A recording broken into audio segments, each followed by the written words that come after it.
Hey, it's Dr. Miller here. Today we're going to talk a little bit about friction, specifically static friction. Friction is one of those things that keeps things in their place, and if something is moving, it tries to stop them. It's this opposing force. So let's look at the root of why this happens. Okay, if you look over here at this image right here, the source of this is because if you look at a microscopic view of the two surfaces that are in contact together, they're really rough and they're jagged. You could think of them as like mountains and little peaks that are like kind of dragging across each other. There's two different kinds of frictions. The first one is static, and the other one is kinetic. Static friction refers to when two surfaces do not move relative to one another. That doesn't mean everything's at rest. Two things can be moving sideways, but it's the relative motion of the two surfaces. So static, no relative motion. Kinetic is once those things actually start to move. That's a different aspect of friction that we can talk about at a later time.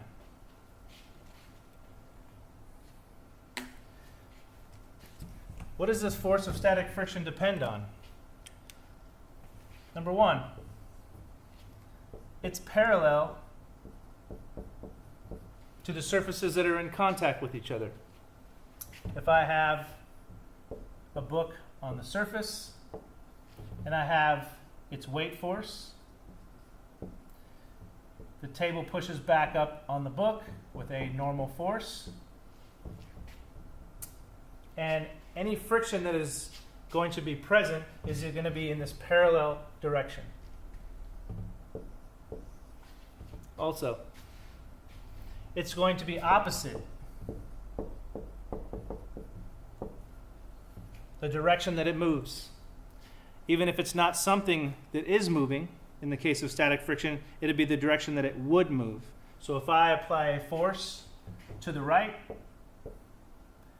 this is my applied force. As I push on this book to the right, friction responds and applies a force to the left. This is static friction to the left in the opposite direction. The third part of static friction is that it is a responsive force. This is similar to the normal force in a lot of ways. The table knows how to push up on the book just the right amount because the book smushes into the table to a point when those two forces are equilibrium to each other. If you lift up a little bit, the table pushes less. If you push harder, the table pushes more to keep everything at rest. So, to illustrate that here on the force diagram, if I push a little bit, friction pushes a little bit. If I push harder, static friction pushes harder in the opposite direction, trying to keep the object at rest.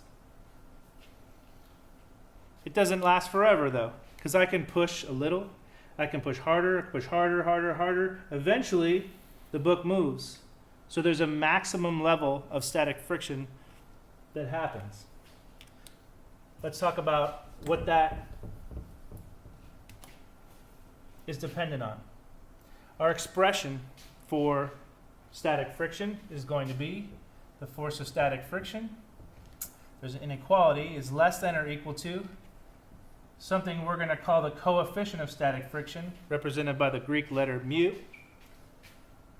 And it also depends on what the normal force is. Just those two things.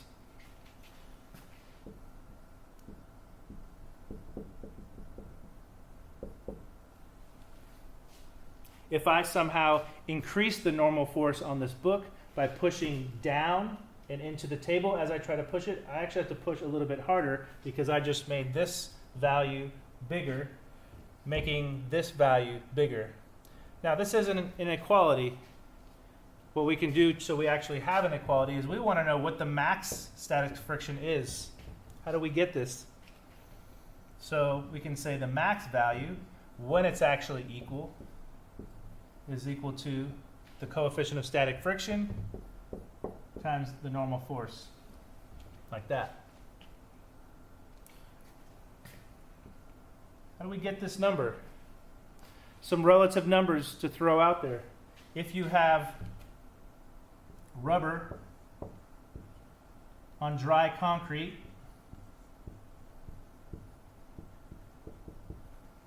that's a coefficient of 1. Rubber on wet concrete is a coefficient of 0.7. So the max static friction is less when you're on a wet or slippery or snowy surface. These numbers are not derived. They're experimentally determined. And we can do that right here. We could do it this way, where we push and I see how much force I have to go before it starts to move. But this isn't a very controlled force. Why don't we use gravity to do this? So I can actually tilt this board that it's on until there's a certain angle. If there was no static friction, this thing would slide right away. But there's a certain angle where the max static friction is achieved. And once we go over that force, that's when the book begins to slide. So right about there. Okay? So if I hold that angle, we have the ability to measure this angle right here. And maybe we can use that to determine what this coefficient of static friction is. So we need a different setup here.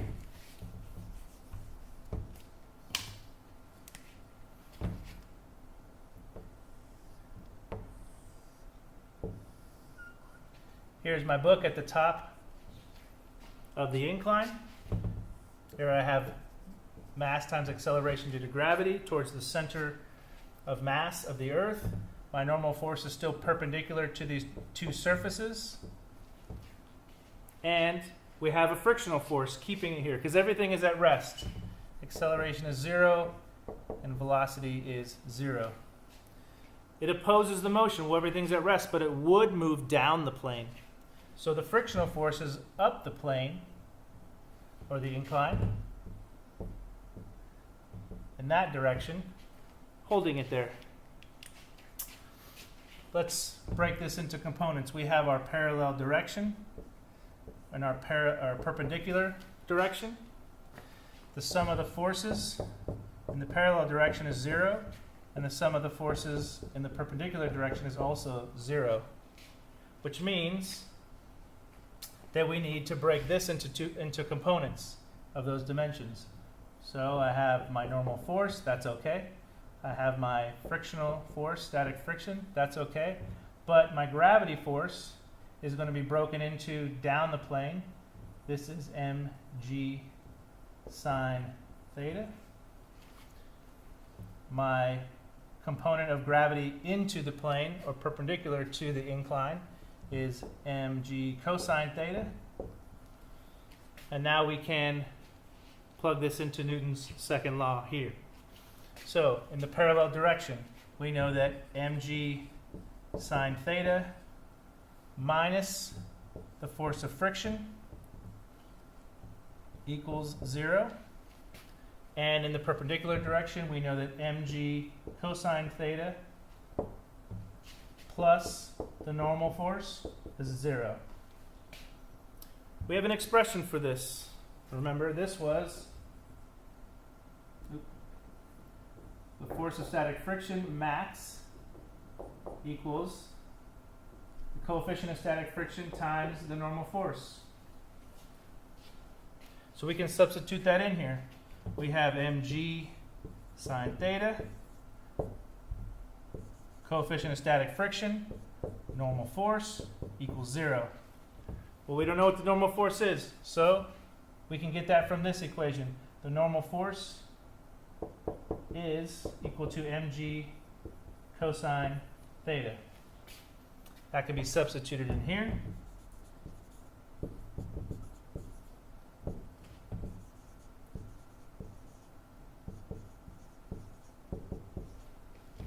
We can do some simplification. We have an m in both terms, and we have a g in both terms, so we can divide by those two, so mg are gone. And we get sine theta minus the coefficient of static friction, cosine theta, equals 0. Or I want to solve for the coefficient of friction. So sine theta equals coefficient of friction, cosine theta.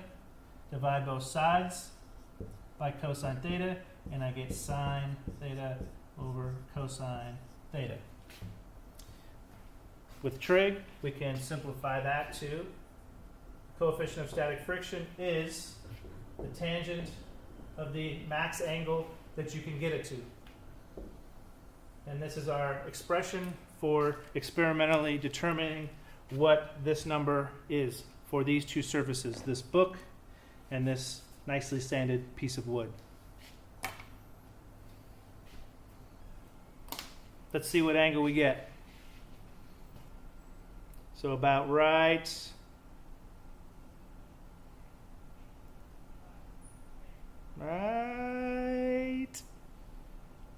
almost. There it is. So I'll hold that angle. We could measure this angle right here, the incline, and we can experimentally measure the coefficient of static friction between the book and this board. Obviously, you would want to do this more than one time. You'd want to do it multiple times to alleviate your experimental error for this.